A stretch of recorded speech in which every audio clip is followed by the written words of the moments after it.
মিওসিসের ইন্ট্রোডাকশনটা জানার পর এবার আমরা কি জানবো না টাইপস অফ মিওসিস। মিওসিস কত রকমের হয় দেখো এখানে লেখা আছে। প্রথমটা হচ্ছে গ্যামেটিক মিওসিস।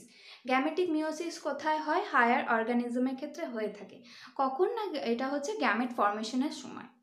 সেকেন্ড পয়েন্টে দেখতে পারো জাইগোটিক মিওসিস। জাইগোটিক মিওসিসে কি হয়? লোয়ার অর্গানিজমের ক্ষেত্রে এটা দেখা যায় যখন দুটো রিপ্রোডাক্টিভ সেলস ফিউজ করছে, তারা কি করে? জাইগোট ফর্মেশন করে। সেই জাইগোটটা থাকে হচ্ছে ডিপ্লয়েড। এবার সে তারপরে মিওসিস বিভাজনে চলে যায় এবং পরপর সেই সেলগুলোকে কন্টিনিউ করতে থাকে এবং হ্যাপ্লয়েড অর্গানিজমের বা প্ল্যান্টের জন্ম দেয়। সেটা হচ্ছে জাইগোটিক মিওসিস। আর লাস্ট হচ্ছে স্পোরিক মিওসিস। স্পোরিক কথাটা থেকে বুঝতে পারছো যে স্পোর ফর্মেশনের সময় যে বিভাজনটা হচ্ছে মিওসিস, সেটাকে বলি স্পোরিক। এটা দেখা যায় হচ্ছে টেরিডোফাইটিক প্ল্যান্টসের ক্ষেত্রে দেখা যায়।